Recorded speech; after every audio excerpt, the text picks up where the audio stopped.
Saya Munisa Rijabullah dengan NPM 0227222117. Di sini saya sebagai pemateri pertama yang akan menjelaskan tentang audit atau siklus pendapatan. Tentang audit pendapatan. Audit pendapatan ini merupakan proses yang melibatkan pemeriksaan secara menyeluruh terhadap transaksi dan aktivitas yang berkaitan dengan pendapatan perusahaan.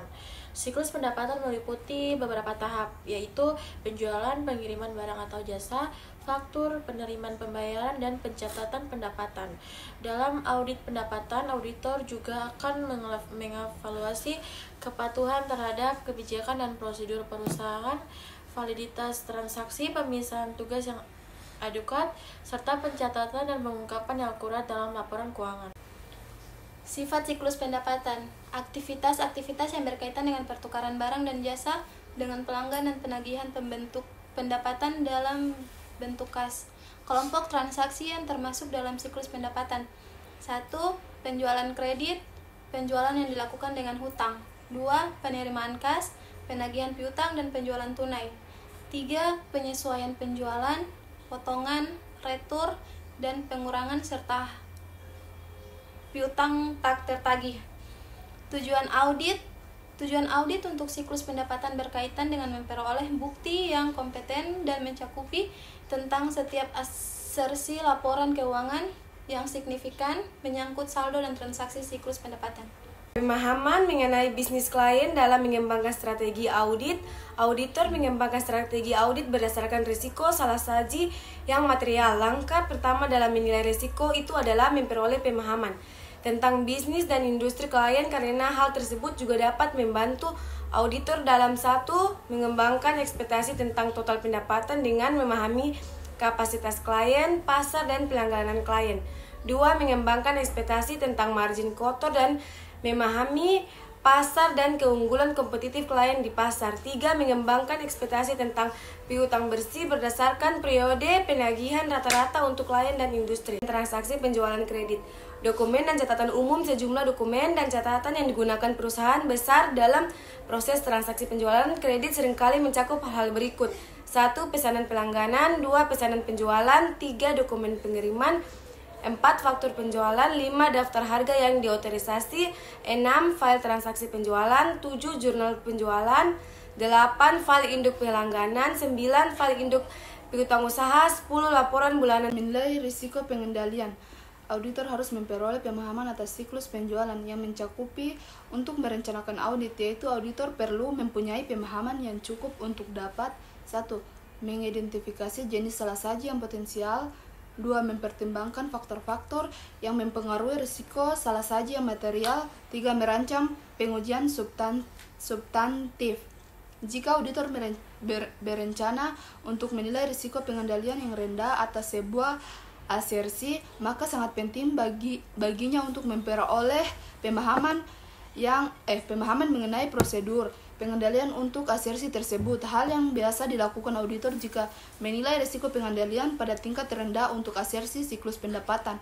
1. Menguji keefektifan pengendalian umum. 2. Menggunakan teknik audit berbantuan komputer atau CATS untuk mengevaluasi keefektifan pengendalian yang diprogram. 3. Menguji keefektifan prosedur tindak lanjut atas pengecualian yang ditunjukkan oleh pengendalian terprogram. Aktivitas pengendalian transaksi penerimaan kas. Proses transaksi pendapatan mencakup fungsi-fungsi pendapatan sebagai berikut. A. Memperkasai penjualan permintaan oleh sebuah perusahaan untuk melakukan transaksi penjualan dengan perusahaan lain meliputi 1. Penerimaan pesanan pelanggan. Yang kedua, persetujuan kredit. B. Pengiriman barang dan jasa. Pengiriman fisik atau penyerahan barang dan jasa meliputi 1. Pemenuhan pesanan penjualan. Yang kedua, pengiriman pesanan penjualan. Yang ketiga, C. Pencatatan penjualan, pengakuan formal atas pendapatan oleh perusahaan meliputi 1. Penagihan pelanggan. 2. Pencatatan penjualan. Pengendalian dalam siklus pendapatan dibagi menjadi 3, yaitu yang pertama, menguji keefektifan pengendalian umum dengan komputer. Yang kedua, menggunakan CATS, pengendalian aplikasi komputer. Yang ketiga, keefektifan prosedur tindak lanjut manual. Apabila terdapat potensi salah satu saji yang material dari transaksi penyesuaian penjualan, maka auditor harus memperoleh pemahaman atas seluruh aspek yang relevan dari komponen struktur pengendalian internal dan mempertimbangkan faktor-faktor yang mempengaruhi resiko salah saji semacam itu. Pengujian substantif atas piutang usaha. Menentukan risiko deteksi untuk pengujian rincian. Risiko pengujian rincian berhubungan terbalik dengan penilaian tingkat risiko inheren, risiko prosedur analitis, dan risiko pengendalian. Jadi faktor-faktor yang berkaitan dengan penilaian ini harus mempertimbangkan dalam penentuan tingkat risiko pengujian rincian yang dapat diterima untuk setiap asersi piutang usaha. Penilaian risiko inheren yang direncanakan, risiko prosedur analitis, dan risiko pengendalian yang tepat telah digunakan dalam model risiko audit, yaitu pada fase perencanaan guna mencapai tingkat risiko pengujian rincian yang tepat, tingkat pengujian substantif terkait yang direncanakan, yang ditetapkan dalam strategi audit pendahuluan untuk setiap asersi. Prosedur awal penting untuk memahami kebijakan perusahaan mengenai pengungkapan pendapatan, seperti pemicu ekonomi yang mendasari perusahaan yang akan mempengaruhi total pendapatan dan margin kotor. Prosedur awal yang penting untuk memverifikasi piutang usaha dan akun penyisian terkait adalah menelusuri saldo awal periode berjalan ke saldo akhir yang telah diaudit dalam kertas kerja tahun sebelumnya. Kemudian prosedur analitis. Tujuan auditor dalam melaksanakan prosedur analitis adalah mengembangkan ekspektasi atas saldo piutang usaha, hubungan piutang usaha dengan penjualan, dan margin kotor perusahaan. Prosedur analitis akan dilaksanakan dalam tahap akhir, dari penugasan untuk memastikan bahwa bukti yang dievaluasi dalam pengujian rincian konsisten dengan gambaran yang menyeluruh yang dilaporkan pada laporan keuangan. Kemudian yang ketiga, pengujian rincian transaksi. Pengujian rincian transaksi tertentu dapat dilaksanakan selama pekerja interim bersama dengan pengujian saldo yang juga merupakan pengujian transaksi dan transaksi pendapatan belum tertagih yang telah termasuk dalam piutang usaha. Memiliki resiko salah saji yang lebih tinggi daripada yang telah tertagih, terdiri dari 1. Memvouching catatan piutang ke transaksi pendukung. Yang kedua, melakukan pengujian pisah batas untuk penjualan retur dan penjualan. Yang ketiga, melakukan pengujian pisah batas atas penerimaan kas. Oke, kemudian ada pengujian rincian saldo. Jadi pada pengujian ini terdapat dua bidang utama dari prosedur dalam kategori pengujian substantif untuk piutang usaha. Yang pertama ada konfirmasi piutang. Jadi konfirmasi piutang usaha ini mencakup komunikasi tertulis secara langsung antara pelanggan dan juga auditor.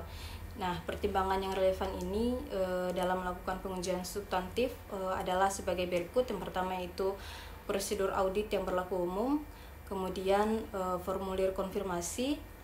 Yang ketiga ada penentuan waktu dan luas permintaan konfirmasi. Yang keempat, pengendalian atas permintaan konfirmasi. Yang kelima, disposisi pengecualian. Yang keenam, prosedur alternatif untuk konfirmasi yang tidak dijawab. Kemudian yang ketujuh, memeriksa penagihan berikutnya. Yang kedelapan, memvouching faktur-faktur terbuka yang berisi saldo. Yang kesembilan, mengiktisarkan dan mengevaluasi hasil. Dan yang kesepuluh ada aplikabilitas asersi.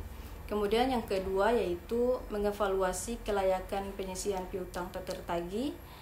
Nah, jadi pada pengujian saldo ini dia meliputi yang pertama yaitu penggunaan perangkat lunak audit yang tergeneralisasi untuk menjumlah secara vertikal dan juga menjumlah ke samping neraca saldo, umur piutang usaha serta mencocokkan totalnya dengan saldo buku besar.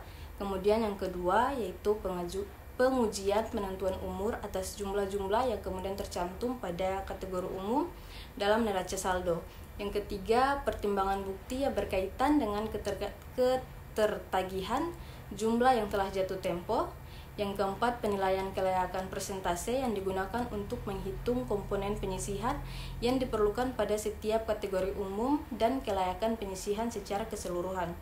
Dan yang kelima, pengevaluasian estimasi sebelumnya atas piutang tak tertagih dengan pengalaman berikutnya dan manfaat melihat kembali pengalaman sebelumnya. Selanjutnya yaitu jasa bernilai tambah. Jadi pada standar audit yang berlaku umum ini tidak mensyaratkan auditor untuk melakukan jasa bernilai tambah. Akan tetapi banyak auditor yang mengembangkan spesialisasi industri sehingga mereka dapat memahami kecenderungan industri dan mengidentifikasi dengan lebih baik risiko yang berkaitan dengan laporan keuangan yang tidak menyajikan secara wajar posisi keuangan, hasil operasi atau arus kas. Nah, dalam proses pelaksanaan audit, auditor dapat menetapkan tolak ukur atas kinerja perusahaan dibandingkan dengan perusahaan lain dalam industri itu.